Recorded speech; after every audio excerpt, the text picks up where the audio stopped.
35 കിലോമീറ്ററോളം ഈ ദിവ്യ ആയുധവുമായി ഏകനായി സഞ്ചരിക്കുവാൻ മുതിലേരിക്കാവിലെ പരാശക്തി സേവകന് സാധിക്കുന്നത് ആദിപരാശക്തിയുടെ അളവില്ലാത്ത അനുഗ്രഹവർഷം ഒന്നുകൊണ്ട് മാത്രമാണ്.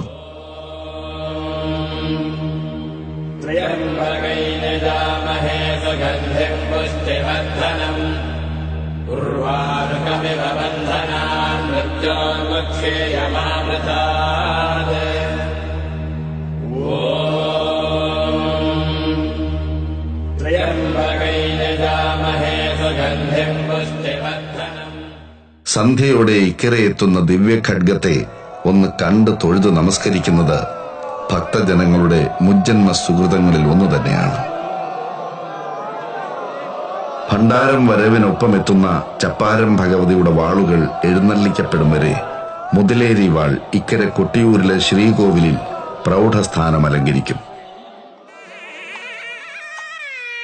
ഇനിയാണ് ഒരു ജനതയുടെ ജന്മപുണ്യമായ ചോതിവിളക്ക് തെളിയിക്കൽ.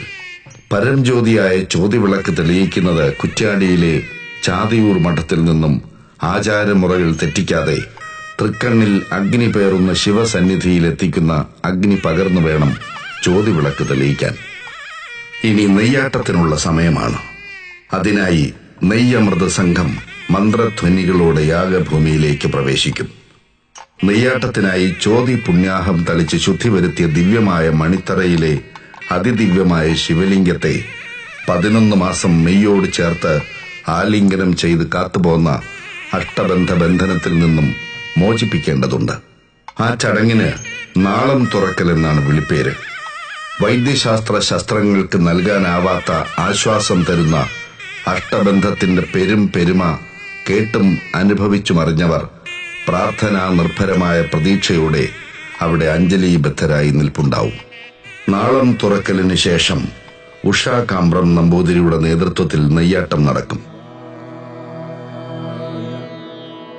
വില്ലിപ്പാലം വലിയ കുറുപ്പിന്റെ കലശത്തിലെ നെയ്യഭിഷേകത്തോടെ ആരംഭിക്കുന്ന നെയ്യാട്ടം തൃക്കപ്പാലം മഠക്കാരുടെ നെയ്യാട്ടത്തോടെ അവസാനിക്കും.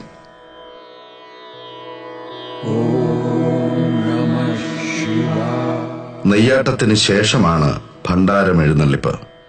ഉത്സവ ആവശ്യത്തിനുള്ള സ്വർണം, വെള്ളിപ്പാത്രങ്ങളും ഭണ്ഡാരങ്ങളും തിരുവാഭരണങ്ങളും ചപ്പാരം ഭഗവതിയുടെ വാളുകളും വാദ്യഘോഷത്തോടെ കരിമ്പന ഗോപുരത്തിൽ നിന്നും എഴുന്നള്ളിക്കുന്ന ചടങ്ങാണിത്.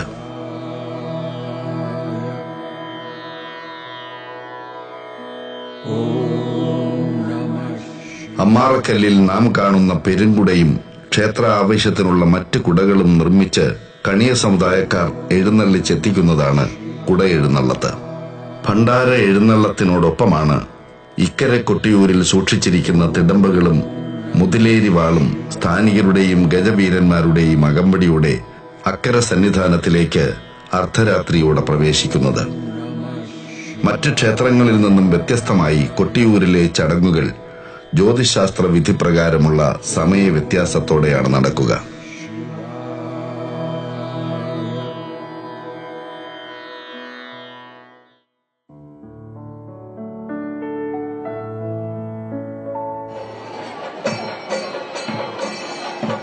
ശിവേലി ലോകമാതാവിന്റെയും ശ്രീപരമേശ്വരന്റെയും തിടമ്പുകൾ വഹിച്ച് ഗജവീരന്മാർ അലങ്കാരങ്ങൾ ഏതുമില്ലാതെ ഈ ക്ഷേത്രമില്ലാ ക്ഷേത്രം തിരുവഞ്ചിറയിലൂടെ വലം വയ്ക്കും. വഴികാട്ടാനെന്നവണ്ണം ദേവി മുന്നിലാണ് എന്നുമുണ്ടാവുക. ശിവേലിക്ക് ഏറ്റവും മുന്നിൽ ആയുധവുമായി വടക്കേടത്ത് നായന്മാർ നടക്കും.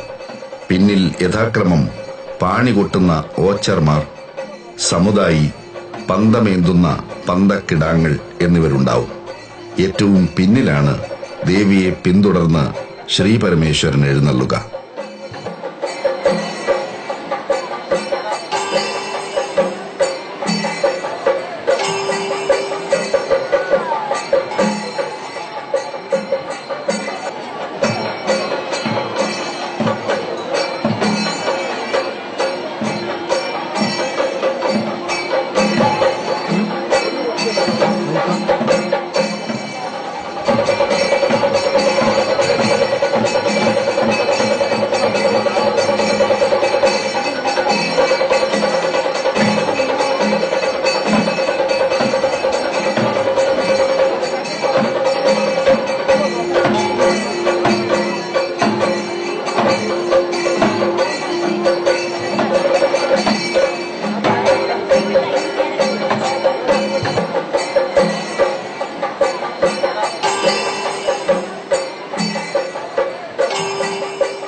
ഏറെ പ്രത്യേകതകളുണ്ട് അക്കരെ കൊട്ടിയൂരിലെ ചടങ്ങുകൾക്ക്. അതിലൊന്ന് കയ്യാലകളിൽ എവിടെയും പാചകം ചെയ്യാൻ പാടില്ല എന്നതാണ്. ക്ഷേത്ര തിടപ്പള്ളിയിൽ പാചകം ചെയ്യുന്ന ഭക്ഷണം മാത്രമേ അക്കരെ കൊട്ടിയൂരിൽ അനുവദിക്കുകയുള്ളൂ. ഈ ഉത്സവ ദിനങ്ങൾ മുഴുവൻ പാചകം ചെയ്താലും ചാരം നീക്കാൻ അനുമതിയില്ലാത്ത തിടപ്പള്ളിയിലെ അടുപ്പുകളിൽ ഒരിക്കലും ചാരം നിറയാറില്ലെന്നത് ഭൗതിക ശാസ്ത്രത്തിന് ഇന്നും ഉത്തരം കിട്ടാത്ത പ്രതിഭാസമാണ്. ഭസ്മപ്രിയനായ ഭഗവാൻ അതെടുത്ത് അണിയുന്നത് കൊണ്ടാവും ഒരുപക്ഷെ അവിടെ ഭസ്മം ബാക്കി കാണാത്തത്. ഇവിടുത്തെ അടുപ്പിൽ നിറയേണ്ട ചാരം തളിപ്പറമ്പ് രാജരാജേശ്വര ക്ഷേത്രത്തിലെ അടുപ്പിലാണത്രേ കാണപ്പെട്ടത്. എല്ലാം ഒന്നെന്ന മഹാപാഠം പറയാതെ പറഞ്ഞു പഠിപ്പിക്കുന്ന കൊട്ടിയൂരിൽ തിരുവഞ്ചിറയുടെ കിഴക്ക് കൊട്ടേരിക്കാവും വനവാസികളുടെ ആരാധനാലയമായ മലോം ദേവസ്ഥാനവുമുണ്ട്. സപ്തമി നാളിൽ നടക്കുന്ന ഇളനീർ വെപ്പും അഷ്ടമി നാളിലെ ഇളനീരാട്ടവും ഈ ദേവഭൂമിയെ ജനസാഗരമാക്കും. ഈഴവ സമുദായ അംഗങ്ങളാണ് ദേവനാടാനുള്ള ഇളനീരുകൾ കാവുകളിൽ പേറി ഇവിടെ എത്തിക്കുന്നത്. ഒരു കാവിൽ ഇരുവശങ്ങളിലുമായി 6 ഇളനീരുകളാണ് ഉണ്ടാവുക. ജന്മസ്ഥാനികരായ എരുവട്ടി തണ്ടയാനും ആയിരത്തി തണ്ടയാനും ഇളനീരിനോടൊപ്പം എണ്ണയും എഴുന്നള്ളിച്ചാണ് എത്തുക. എരുവട്ടി തണ്ടയാനെ അനുഗമിച്ച് കിരാതമൂർത്തി കോലധാരിയായ അഞ്ഞൂറ്റാനുണ്ടാവും.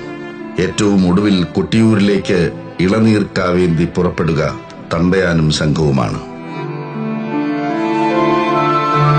ഇനി ഇളനീർ വെപ്പിനായി മന്ദംചേരിയിൽ ഓങ്കാരം മുഴക്കിയുള്ള കാത്തിരിപ്പാണ്. സ്ഥാനികൻ പട്ടും പോളയും വെള്ളിക്കിടാരത്തിലെ തീർത്ഥവും സമർപ്പിക്കുമ്പോഴാണ് ഇളനീർ വെപ്പിനുള്ള ദിവ്യമുഹൂർത്തം സമാഗതമാവുക. ഏറെ നാൾ നോറ്റ കഠിന വ്രതം സാക്ഷാത്കരിക്കപ്പെടുന്ന അലൗകിക മുഹൂർത്തം. ഇനി ഇളനീർക്കാവുകളുടെ സമർപ്പണമാണ്. ജന്മദുഃഖങ്ങളെ ഇളനീർക്കാവുകളിലേക്ക് ആവാഹിച്ച് ഭക്തർ ഹൃദയാന്തരാളത്തിൽ നിന്ന് ഉരുവം കൊള്ളുന്ന പ്രണവധ്വനികളോടെ അവ തിരുവഞ്ചിറയിൽ തന്റെ ഇഷ്ടമൂർത്തിക്ക് സമർപ്പിക്കും.